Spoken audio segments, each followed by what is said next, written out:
ಜಾಮೀನು ಅರ್ಜಿ ತೀರ್ಪನ್ನ ಕಾಯ್ದಿರಿಸಿದೆ ಕೋರ್ಟ್.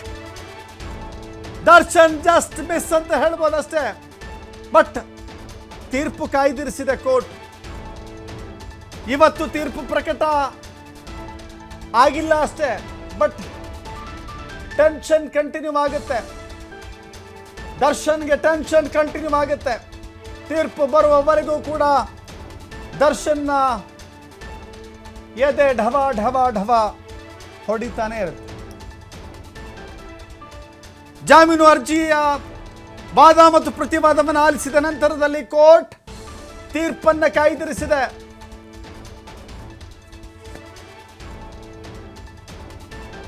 ತೀರ್ಪನ್ನು ಕಾಯ್ದಿರಿಸಿ ಕೋರ್ಟ್ ಆದೇಶವನ್ನು ಮಾಡಿದೆ. ಬಹುತೇಕ ಇವತ್ತೇ ತೀರ್ಪು ಪ್ರಕಟ ಆಗುತ್ತೆ ಎನ್ನುವ ನಿರೀಕ್ಷೆಗಳಿದ್ದರೂ ಯಾವುದೇ ರೀತಿಯ ತೀರ್ಪನ್ನು ಪ್ರಕಟಿಸಿದೆ. 3 ವಕೀಲರಿಂದ ವಾದ ಮತ್ತು ಪ್ರತಿವಾದವನ್ನು ತೆಗೆದುಕೊಂಡು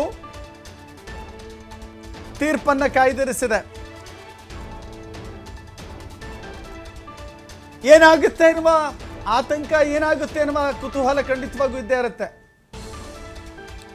ದರ್ಶನ್ ಮತ್ತು ಬ್ಯಾಕ್ ಟು ಜೈಲ್ ಆಗ್ತಾರಾ ಅಥವಾ ಬೇಲ್ ಕಂಟಿನ್ಯೂ ಮಾಡಿಕೊಂಡು ಜೈಲಿನಿಂದ ಬಿಡುಗಡೆ ಹೊಂದಿರುವಂತಹ ಹಕ್ಕಿಯ ರೀತಿಯಲ್ಲಿ ಹಾರಾಡ್ತಾರ? ಬಟ್ ಸದ್ಯಕ್ಕಂತೂ ಜಾಮೀನು ಅರ್ಜಿಯ ವಿಚಾರಣೆ ನಡೆಸಿ ವಾದ ಪ್ರತಿವಾದವನ್ನು ಆಲಿಸಿ ತೀರ್ಪನ್ನು ಮಾತ್ರ ಕಾಯ್ದಿರಿಸಿದೆ ಸುಪ್ರೀಂ ಕೋರ್ಟ್. ಸತತ 2.5 ಗಂಟೆಗಳ ಕಾಲ ವಿಚಾರಣೆಯನ್ನು ನಡೆಸಿದೆ. 1 ವಾರದೊಳಗೆ ತೀರ್ಪು ಪ್ರಕಟ ಸಾಧ್ಯತೆ ಅಂತ ಹೇಳಲಾಗ್ತಾ ಇದೆ. ಇತರೆ ಆರೋಪಿಗಳ ಲಿಖಿತವಾದ ಸಲ್ಲಿಕೆಗೆ ಸೂಚನೆಯನ್ನು ಕೊಡಲಾಗಿದೆ. ಇತರೆ ಆರೋಪಿಗಳ ವಾದ ಏನಿದೆ, ವಾದವನ್ನ ಲಿಖಿತ ರೂಪದಲ್ಲೇ ಕೊಡಿ ಅಂತ, ಅದನ್ನು ಪರಿಗಣಿಸ್ತೀವಿ ನಾವು ಅಂತ. ಈವನ್ ದರ್ಶನ್ ಪರವಾಗಿ ಕೂಡ ಹೆಚ್ಚು ಅವಧಿಗೆ ವಾದವನ್ನು ಮಂಡಿಸಲಿಕ್ಕೆ ಅವಕಾಶವನ್ನು ಕೊಟ್ಟಿಲ್ಲ. ಹಾಗೆ ನೋಡಿದ್ರೆ ಸರ್ಕಾರದ ಪರವಾಗಿ, ಯಾಕೆಂದರೆ ಅವರೇ ಅರ್ಜಿದಾರರಾಗಿದ್ದಾರೆ,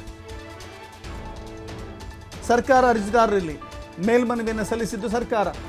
ಹೀಗಾಗಿ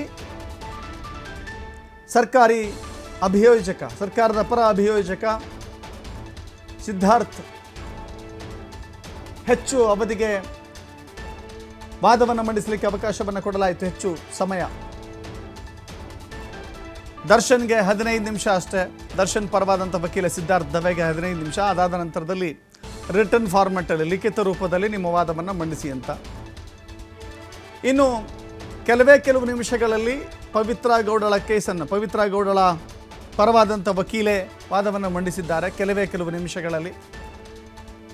ಆನಂತರ ಉಳಿದ ಆರೋಪಿಗಳ ಪರವಾದಂಥ ವಕೀಲರು ಇಲ್ಲಿ ವಾದವನ್ನು ಮಂಡಿಸಲಿಕ್ಕೆ ಆಗೋದಿಲ್ಲ. ಅವರು ಏನೇ ವಾದವನ್ನು ಮಂಡಿಸೋದಿದ್ರೂ ಕೂಡ ಲಿಖಿತ ರೂಪದಲ್ಲಿ. ಕನಿಷ್ಠ 10 ದಿನಗಳ ಬಳಿಕ 7 ಆರೋಪಿಗಳ ಭವಿಷ್ಯ ನಿರ್ಧಾರ ಆಗುತ್ತೆ. ಲಿಖಿತ ವಾದವನ್ನು ಸಲ್ಲಿಕೆ ಮಾಡಲಿಕ್ಕೆ 1 ವಾರ ಅವಕಾಶ ಕೊಡಲಾಗಿದೆ. 10 ದಿನಗಳ ಬಳಿಕವೇ ಆದೇಶ ಪ್ರಕಟ ಆಗುತ್ತೆ ಅನ್ನೋದು ಇಲ್ಲಿ ಸದ್ಯಕ್ಕಂತೂ ಅಂದಾಜಿಸಬಹುದಾಗಿದೆ.